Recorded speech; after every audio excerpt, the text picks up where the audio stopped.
Welcome to my channel. This is All Good Things and All Good Time. Obviously, there have been better times. This is my friend Adam. I opened Duke's here in Maui in 2009. We are old friends and coworkers, and he's had his own experience, and that's what he's going to tell us. So, Adam, tell us your story. So I had a unique perspective because the fire started right next to my house. So all the pictures I have of it starting to holy crap, we gotta run, to if the fire crosses the bypass or goes towards the gas station across the street, we're gonna run. That's all from my front porch that I have these pictures from. So it was just me and my roommates, and the wind was going so hard, we either had to sit down or kind of stand sideways. And we are just watching it from something small to holy crap type of thing. I kept my windows open in my room because I thought if I were to close them, the wind was going to shatter them. So we all packed a bag and had them outside just in case we had to evacuate. And at the time, we're still like, no, no, no, we're fine. We saw the firefighters come up and kind of battle the flames by the fire station. One even walked by our house, and we yelled to him, hey, should we leave? And he said, no, you guys are going to be fine. So we really weren't thinking twice about it. We were just upset we didn't have electricity. Luckily, we had a big water machine. We had that, but we pretty much didn't have any food, and we knew nothing was going to be open except for Safeway, and we didn't want to battle those long grocery lines at Safeway. So once the fire started crossing the highway, then we looked behind us. It was coming behind us and from the south of us, and we were right in the cross paths. And two of my roommates are spraying down the house in the yard with water, but it's mainly dead grass in that area anyways. It's so hot. That's just the way it is. And once we saw the fire coming behind us and the ambers were looking like fireflies, we were landing on our roof. And when the wind would change and directly hit us, you had to cover your mouth and your eyes. Like we all had bandanas over our face or COVID masks on that we just kind of watered down. And even one of my friends had swimming goggles on. And once it got bad enough, I had a friend who lived about a half mile down the road and up, and three of my roommates, myself, and my bicycle, we just walked down that way. We saw a lot of people just standing there in their driveway, not really knowing because they couldn't see it, and there weren't sirens going on, so didn't think it was going to be an emergency. Then we saw other people frantically packing their cars, grabbing their kids, in this half-mile walk. We finally get to my friend's house. We're there less than 5 minutes. When the police are coming, start yelling, everybody get out now, the fire's coming. So my friend wasn't even packed. She has two kids and her mom were in the house, thinking they were perfectly safe. And once the cops yelled that out, we threw the kids in the car. She took off. We hopped in her mom's car, and we went to the Civic Center, which is about another mile away. So we're outside the Civic Center because it's completely packed, and we're with two babies, just hanging out in the car, eating apples. And about an hour and a half later, we see all these people running out of the Civic Center, and we do not know why at all. And finally, somebody yells out, "The fire's coming! It's going to be here any minute. Everybody needs to be out of here in 10 minutes." So we all jump in the car. We wait in traffic to just get out because there's only one road in, one way out, and everybody's trying to leave. So once we get out, we got to go north. South is where the fire's coming, and you just see the eerie glow and just the whipping and the flames on Front Street. You can just see from there. We made our way to Times Market and slept in the parking lot. Two of my roommates slept in a little grass area with a comforter. I slept in the back of a small car with two dogs that were bigger than me. One dog was like much bigger than me, and woke up with them licking my face. Got up in the morning from the market. All these cops are everywhere. Not there to help us, but to guard the Times Market because people were about to riot it. Like it was obvious. There's just such a line of people going, and probably had 6, 7 cop cars, and a lot of them didn't even. A lot of them looked like undercover cop cars. So they had the lights, but they weren't cop cars. Just lining the outside, people arguing with them, and the cops were just yelling, "It's not opening. There's no staffing, no electricity." So one barbecue place open with the line way. This is a huge parking lot. Line went out so far it would go to the end of the parking lot to the other end of the parking lot, and that was number one barbecue, only thing open. But there's a big food truck area across the street. Not open, then one Thai place opens. So we hop in line, and they'll only let 3 people in at a time for the one food truck. And that was about 3 hours in the sun till we finally got there. We got a couple of dishes because we didn't know if we were sleeping on the beach, what we're gonna do. But then we were told in Napili there's a shelter area to go there. They got food, a lot of loved ones you'll probably be able to see there. So we just ate what we had and started hitchhiking there. We had no way to go there. We asked a couple of police officers for a ride, but they said they couldn't. A friend picked me up that I haven't seen in 11 years, gave us showers at his house. 'Cause they still had running water at that point, but they didn't have electricity. But the water was about to run out. They were told at 5 p.m., all of North area, Napili, the water would be shut off. So by candlelight, we took showers. I helped them fill up their bathtub. I helped them fill up all their jugs of water and everything. And Ty, one of the guys that lives there, took us a ride to the shelter. Once we got there, we looked for my roommate's parents. Weren't able to find them. We got a little food. And about 2 hours later, they told us we're all going to be bused to Kaului, the other side of the island, to a War Memorial Center, a gymnasium. And there was still a lot going on with registration. Nothing was organized. They didn't have the Red Cross there yet. Or maybe it was a few. FEMA wasn't there yet. So we were given blankets, some food, and slept outside underneath a tree, which is perfectly nice by us. It was cooler outside until it started raining and had to run into a hallway and slept underneath these big bright lights on blow-up mattresses and cots. The next day, big wave of FEMA and Red Cross set up tents and everything, gave us food. It was very beautiful how many volunteers were there. Many people were giving us food. We were asked constantly, do you want water, coconut water? They even set up a little free massage area in the corner just to help people calm down. They gave us all the resources we needed. The bathroom situation was you had one bathroom with just 2 stalls and a couple other things, but no mirrors. And then you had the main one, which was by the pool area. Drink. Thank you. And by the pool area, there's 2 showers, like inside, with hot water with a huge line for it, or one shower outside with no line, but it's freezing water. Rather than wait 2 hours for a shower, I took the freezing water each time, or as much as I could, and just tried to do it in the middle of the day when it was hot outside anyways. From the Civic Center, we were there for a few days, and then I just happened to ask Red Cross. I know they're going to open up the hotels to people. And when I was wondering like what the time frame is, she told me if you can be ready in 5 minutes, I have an Uber here already, but you have to hop in down because you have to be at the hotel by a certain time. So I just packed my one bag. I was deflating my blow-up mattress. She said, don't even worry about that. I need you in this car now. So she gave me her information, and I hop in the Uber and drive me through Lahaina. I had to show my ID to like go through a certain spot. And once I made it to what I thought the hotel, it was the wrong hotel. Lights are off, nothing's on. And my phone, luckily, since I haven't had real way to charge it, happened to die, so I had no way to call anybody. So I decided to start walking down the highway at night. Somebody saw me, pulled over if I needed a ride. Said, what I really need is to plug in my phone just for a few minutes so I can call this lady, figure out what hotel I need to go to. And after about 5 minutes of charging, once it came on, I automatically already had text from her saying, I'm so sorry, I sent you to the wrong place. Here's the real address. And it wasn't far away at all.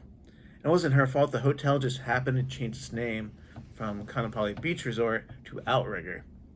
So that's where the confusion, I think, was. So, but once I made it here, Red Cross was here. There was some more food to give me. They gave me a bottle of water and a tangerine and told me breakfast starts at 7 in the morning, and they walked me to my room. And yeah, that's where I met this gentleman, Craig Bradley, the next day in line for dinner. The hotel room is nice. I mean, it's better than showering with 3 strangers and That's for sure. being on a blow-up match with. I think we know a little bit what it's like to be incarcerated. Well, you may, but that No, was I new mean, to me. I'm just saying, I'd say more of high school gym. You see scenarios where people are packed into a building the size of a gym, and they're all in some bunks right next to each other. Yeah, it looked like a Right. World War II movie inside the gym. It was just green cots. Yeah, well, And then right. and then you had the medical area because a lot of people still had burns. A lot of people who had to jump in the water, who like went back to go back on the rocks, had burns on their feet. Oh God, I saw that. And then how about the people amongst you? Just everywhere you turn, there's you know, somebody talking to themselves, and that's kind of its own interesting element amongst us. Well, the way I really saw it, it broke down to two kinds of people in the shelter: people that were crying and people who were trying not to cry. That's just the way it was. So you didn't really get into it, but I'll mention what were the most terrifying moments that sit with you now? I'd say when I was on my porch and I could barely breathe anymore, and I saw the ambers landing on my roof, and thinking there was no way my house is going to survive this. Yeah, And I still don't think it would go all the way through the neighborhoods. yeah. I just thought maybe be this area and probably stop here. Maybe the next big road's on Ikea, maybe it won't cross there. Once I saw it coming behind us and from the south of us, God, I it can't was believe you just got time. so lucky. I mean, your house is full of probably disgusting ash and Yeah, I haven't been able to see it. I am told it is standing. yeah. I don't know if it was water damage or if water was even attempted. I know I left my windows open. And I you'll inevitably feel guilt for still having a house. Yeah. Meanwhile, what happened to your job? I worked on Front Street, and there is no job anymore. It is 100% nothing. So there's no work, and even though you still have a house, it's not like your near-term future is looking real bright, and you need help as much as anybody. Well, I was working at Lahaina Fish Company and loved the job and everything. Then I ended up taking off for a little bit to travel. It's been a long time since I had a vacation, so I was lucky enough to go to the Philippines. Beautiful area, another island, very, very inexpensive. Think about the hotels that are $1,000 here. You can get that for $20 there. So I ended up taking a couple months off to, get myself in check, come back and start working at Waikiki Brewing. Had my 2 weeks of training. I was just finishing my first week of like actually being live behind the bar. Ugh. And then this happens, and then now maybe it may not even qualify you for unemployment or not. I Yeah, don't because know. I just started the new job. Right. I don't know if And we'll get from there. There's gonna be people in between jobs that and everybody all over the island. Yeah. Like every other household in Kahului has a income earner in Wailuku that drives over here to work, or from Kula or wherever, right? And then everybody on the whole, what people don't understand is the west side is 10 miles wide. The first mile is Lahaina. There's 9 more miles of it, and everybody in that 9 miles has no job and lost 50 people they know and are about to just find out about that. And it's going to hit them so hard. And that's like this delayed shock that's just going to reverberate. It's there's just so many levels and layers to this shit. Anyway. Yeah, thank you for your story. Yeah, anything else you want to say? Anybody you want to say hi to? Yeah. Well, even Hi, once Mom. even once I make it to my house, and I still won't have electricity, I still won't have running water. Ugh. Scared to death to open up that refrigerator. Ugh. And the Safeway, I assume, is not open. They don't have electricity. So thank God you've got shelter, and you need to continue in shelter, even though you have a house. It's not really something you can. Then I won't be able to get food there. Ugh. I mean, It's that's so pretty weird. much it. This is like the freaking Twilight Zone. Thank God it isn't like this everywhere in our country. Like, they're all reaching out to help us because they're not destroyed also. But man, it's so nice to have all this love, affection, help, energy coming our way.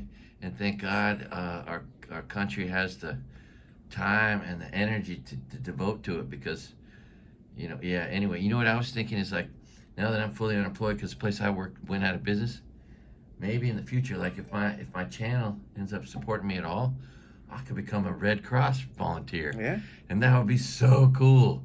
Well, you're right. Anyway, so this is Adam's Venmo. He looks better like that, doesn't he? Anyway, I don't know if you can see it. It's Adam -Icolts with 2 H's. Yeah, you can see that. -1. Adam -Icolts iColes. That's a LZ at the end, right? OLZ. OLZ. iColes -1. If you'd like to send him a little Venmo money, it'd make me pretty damn happy if he got $20. You know what I mean? Like, what a miracle that would be. But also, thank you, Adam, for sharing your story. This is the first of many stories I will get.